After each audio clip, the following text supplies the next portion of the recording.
guys, welcome to Better Bachelor. This is Joker with a face for radio and a voice for print. Today we're going to talk about this story that came up in Forbes, but I'm going to take you down a different path. I know there's some other people that have mentioned the story, but it's about the CEO of Goldman Sachs saying that banks will not take companies public unless there's at least one diverse board member. Now, the diversity that they're specifically targeting is women, but I think they're also looking for other diversity. The problem with this is you can have equality, which is everybody gets to start from an equal place. But when you start trying to force equity, which means that everybody gets either additional or less help depending on their needs so that everybody finishes at the same time or gets to the same goal, that doesn't work in the world of business. Reason being is because if I can produce, say, 10 lamps in an hour and I get paid $10 an hour, and someone that can only produce 5 lamps an hour also gets $10 an hour. If they can do 5 lamps an hour and get $10 an hour, well, then I can say, well, I guess I only have to produce 5 lamps then to get my $10, and productivity stalls. So we're going to talk a little bit about equity and equality, but we're going to look a little bit deeper into the statistics of men's work hours, women's work hours, and why there's a disparity both in the gap in salary, but more importantly, why men are more CEOs. Why do men become CEOs, and why do they become board members more often than women? It's not the usual women reasons. So let's go through this real quick. CEO of Goldman Sachs says the bank won't take companies public unless there's at least one diverse board member. Goldman Sachs CEO David Solomon announced Thursday that the investment bank will only take companies public if they have at least one diverse board member with a focus on women. Solomon spoke to the benefits of having diverse perspectives on the Goldman Sachs board. 4 of the 11 board members are women, as well as what he sees in the industry overall. I look back to IPOs over the last 4 years, and the performance of IPOs where there's been a woman on the board in the U.S. is significantly better than the performance of IPOs where there hasn't been a woman on the board. Solomon said on CNBC's Squawk Box from the World Economic Forums in Davos, Switzerland. Okay, well, are those women on those boards there because they're extremely high performers and dedicated, hard employees, and they've driven themselves very hard with their work ethic to get on the board, or are they there because they're women? I'm guessing it's probably the previous, and that they're very hard workers. But what happens when you just open a quota and says, well, you have to have one? That becomes very patronizing to women. It doesn't really benefit the hardworking individuals if they aren't women. Starting in the U.S. and Europe on July 1st, 2020, the bank won't take a company public unless there's at least one diverse candidate, and the plan is to increase the two board seats in 2021, Solomon said. He added that Goldman has the opportunity to use its network to help clients place women on boards, and that diversity is an important issue for corporate governance. Okay? Do you also help minorities? If not, why not? Why wouldn't you help minorities just the same? If a board is predominantly or solely women, do you help put men on those boards because diversity? If the answer is no, you're doing this wrong. Goldman isn't the only bank to focus on board diversity. State Street Global Advisors launched its Fearless Girl campaign in March 2017 to encourage more public companies to appoint women to board seats. The Fearless Girl statue moved from standing in front of the Charging Bull sculpture on Wall Street to opposite the New York Stock Exchange in December 2018. The continued focus may lead other banks to push for board diversity for ethical and economic reasons. Ethical. Why is it ethical to force someone to put a female on a board? If she's not the right candidate, if she's just there to fill a quota, that doesn't sound very ethical to me. They continue, this is an example of our saying, how can we do something that we think is right and helps move the market forward, Solomon said. Quote, look, we might miss some business, but in the long run, this, I think, is the best advice for companies that want to drive premium returns for their shareholders over time. That doesn't make sense. That doesn't make sense at all. We might lose some business, but it'll drive premium returns. That's backwards. So I wanted to look into this a little bit more and say, okay, why aren't there more women on boards and on why aren't more women in higher positions? So I came over to the Harvard Business Review, and they say why men work so many more hours, and this is by Joan Williams. So it's written by a woman, so it's not from a man's point of view. How many employed American mothers work more than 50 hours a week? Go on and guess. I've been asking lots of people the question lately. Most guess around 50%. The truth is 9%. 9% of working moms clock more than 50 hours a week during the key years of career advancement, age 25 to 44. If we limit the sample to mothers with at least a college degree, the number rises only slightly to 13.9%. These statistics came from the special tabulations of data from the U.S. Census Bureau in 2011. So here they have a graphic here that I've opened up in another page, and I'll zoom in a bit for you guys. It says working parent hours gap. Men who are fathers log longer hours at the office, but mothers work fewer hours than childless women. So those aged 25 to 44 who work more than 50 hours a week. Fathers who live with their children, 30% of men. Men who have no children, 20% of men. Mothers who live with their children, 9%. So the men are they're like 3.5 times more than fathers, are 3.5 times more than work 3.5 times more hours overtime, or more than 50% per week than the mothers do. So 9% versus 29%. Women who have no children, 14%, work more than 50 hours a week. Men, 21. So a third more men there. So we can see that men are very willing to put in more hours in the what they call the child rearing years of 25 to 44. What about all men in general? All men in general. Those who work more than 50 hours a week, if they have a less than high school diploma, 17% of men, 5% of mothers, fathers versus mothers. 24% men with a high school education, 6% of women. So that's, again, 4 times more. And then again, some college, 30% of men versus 7% of mothers, or 30% of fathers, 7% of mothers, and college degree or higher, 37% of men, 14% of women. That's your CEO area right there. That's your board member, college degree or higher.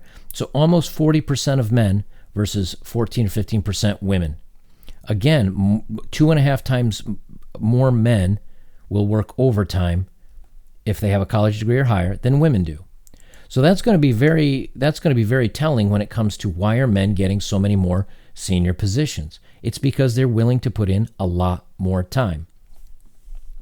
They continue on. This long hours problem, analyzed so insightfully by Robin Ely and Irene Padovic, is key reason why the percentage of women in top jobs have stalled out at about 14%, a number that has barely budged in the past decade. We can't expect progress when the fast track that leads to top jobs requires time commitment that excludes most mothers, and by extension, most women. A recent study by Joni Hirsch of Vanderbilt Law School found that the mothers most likely to enter the fast track, graduates of elite universities, are less likely to be working full-time than mothers with less prestigious degrees. Only 45.3% of mothers who graduated from top-tier institutions and only 34.8% of MBAs have full-time jobs. So only 45% have full-time jobs, and only 38% of MBAs have full-time jobs. That's less than half the women with these high degrees. So immediately, 50% are not even working full-time. They may be working part-time. They may be being mothers because they're 45.3% of mothers. So there's 50% of your upper echelon of women for these board member and CEO positions just not there. Most aren't full-time homemakers. In addition to parenting, they typically have part-time jobs or community service roles. But you can bet your boots it's undervalued work that rarely, if ever, leads to positions of power. Despite the obvious importance of the hours problem, progress has been limited. An increasingly common response is to declare victory. What flexibility means today is not part-time, the head of work life at one large organization told me recently. What people want is the ability to work anytime, anywhere. And yeah, that's fine. Of course, we'd all like to work anytime, anywhere. But if you're a CEO, or if you're in a senior position at a law firm, or in medicine, or in business, or in any of these jobs that traditionally lead to CEO or board member or senior positions, you're in the office and you're working very, very long hours. So it's not that women can't put in the effort. It's not that they don't put in the effort if they want these positions. It's just there are very, very few of them in comparison to men overall that put in the required hours to get these senior positions. We can't get mothers to work more hours. We've tried and failed for 40 years. Mothers won't bite for a simple reason. If they work a 55-hour week, they will have to leave home at, say, 8:30 and return at 8:30 every day for the work week, assuming an average commute time. Most moms have this one little hang-up. They want to see their children awake. Increasingly, many fathers do too. And yet, after 40 years of intensive effort, the work-life frontiers look grim. Recent events confirm this. In late 2012, Bank of America announced that it was preparing to add more restrictions to its work-at-home program, reportedly to increase efficiency. Earlier this year, Best Buy CEO Hubert Joly ended the company's results-only work environment program that judged corporate employees only on performance. So again, if you can't work at home and you have to go into an office for extremely long hours, mothers specifically do not want to put in those hours. But they did show that single women are a third of what single men will put in working those extra hours. Men get satisfaction and they get a sense of accomplishment from working the long hours and being busy that women don't. You can't change human nature. Why are workplace flexibility programs so hard to sustain? The business case for such programs' benefits is well known. The elimination of Roe is particularly striking because the path-breaking work of Aaron Kelly, Phyllis Moen, and their colleagues has produced rigorous regressions that Roe reduced turnover and turnover intentions, reduced employees' interruptions at work, reduced time employees engaged in work of little value to the company, and increased employees' sense of job involvement using rigorous social science methodology. So they're saying that there is something to be said for working at home and working on your own time frame, so long as the work itself got done. But again, these top positions require you to be present in an office and communicating and learning and teaching those around you. But the issue here is not money, they continue. At issue are manliness and morality. For upper middle class men, notes Scientologist Michel Lamont, ambition and strong work ethic are doubly sacred, as signals of both moral and socioeconomic purity. Elite men's jobs revolve around the work devotion schema, which communicates that high-level professionals should demonstrate commitment by making work the central focus of their lives and manifest singular devotion to work unencumbered with family responsibilities, to quote sociologist Mary Blay Loy.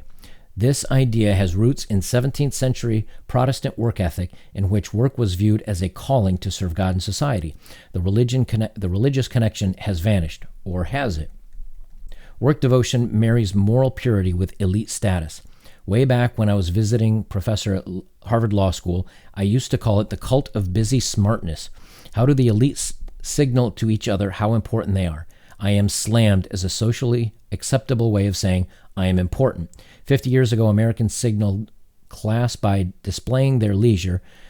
Think banker's hours 9 to 3. Today, the elite journalist Christina Freeland calls them the working rich display their extreme schedules. Whew, boy, they're all over the place in this writing.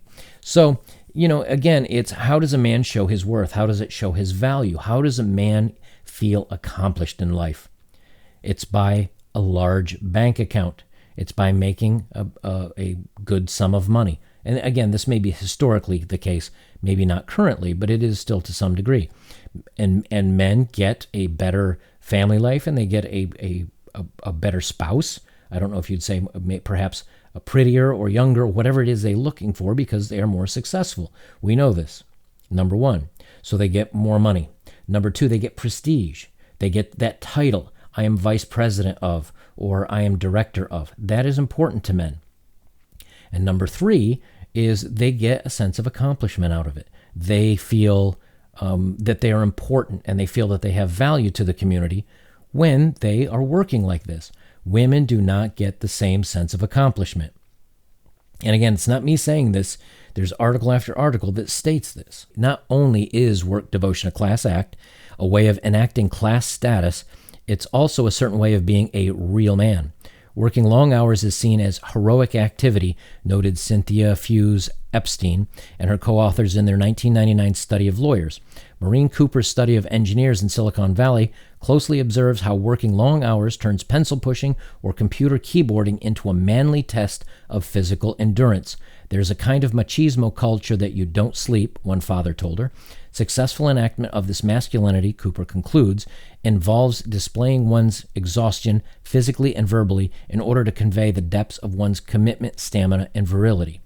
In Japan, it's often considered a good sign if a worker falls asleep at their desk.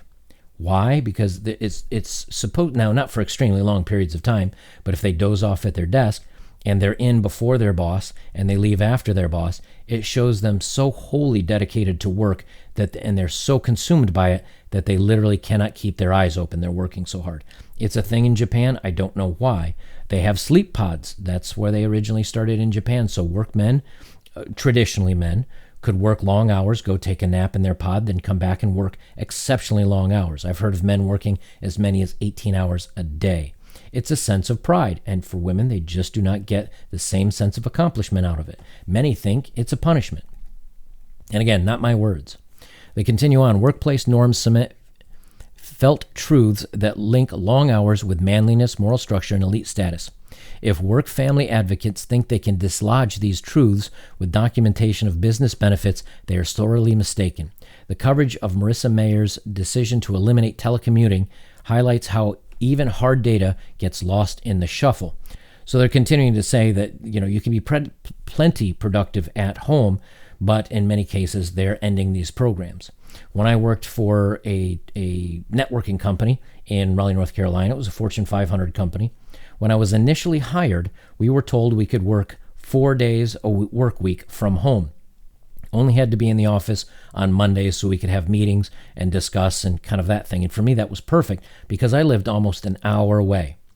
And as time went on, some people weren't performing as well. And instead of punishing just those people, they made everybody start coming into the office 3 days a week. Then it was 2 days a week. Then you could get Fridays to work from home. Then it was every other Friday work from home. And then eventually they got rid of it. And that's when I left my job because I was commuting to work an hour on the way there before rush hour and an hour on the way home after rush hour. So my days were driving to work at 7 a.m. and I was leaving work at 6 or 7 p.m. And it was just too much for me to handle. So they're stating it's kind of the same thing. They think that women could be more productive and could be more willing to work these longer hours if they worked from home, but it's not catching on. So here's where we stand. If institutions are serious about advancing women, they'll have to address the hours problem. That's the only way to get a critical mass of women poised for leadership, but we'll never address the hours problem until we open up a conversation about what drives it. It's not productivity, it's not innovation, it's identity.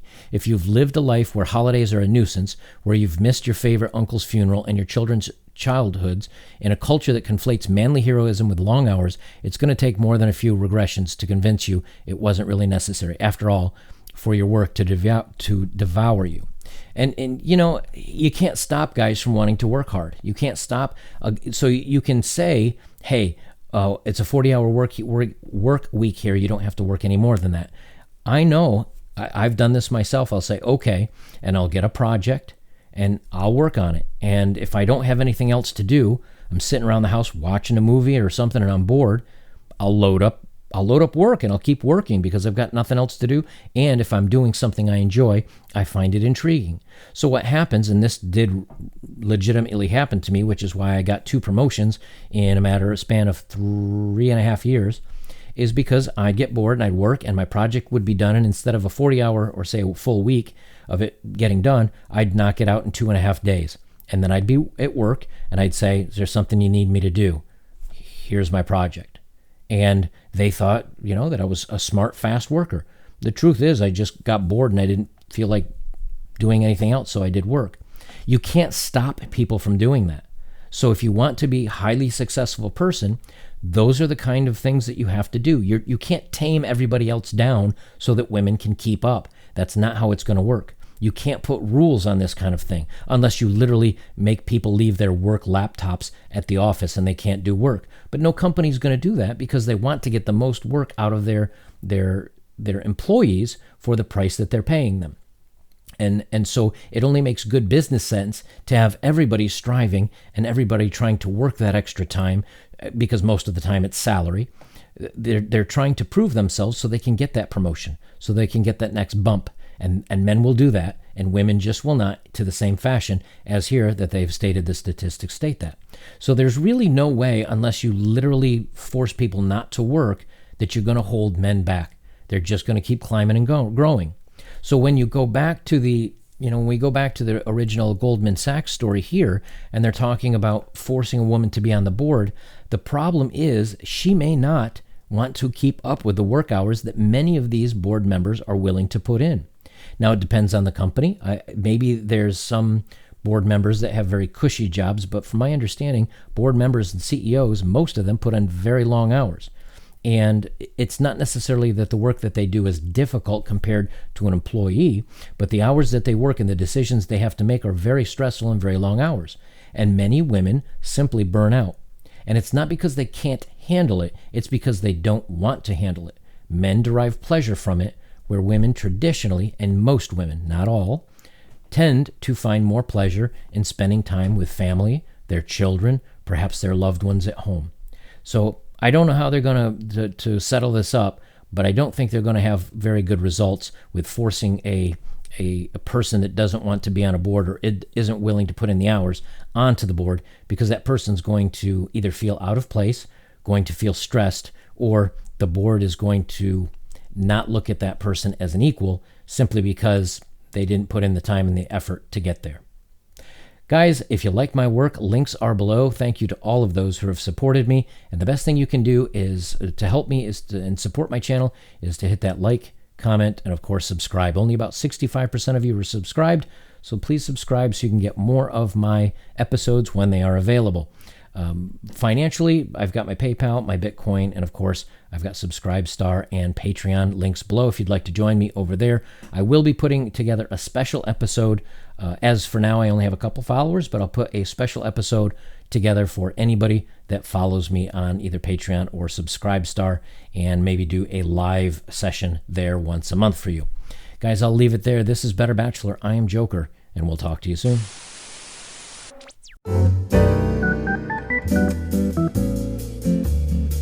Thank you.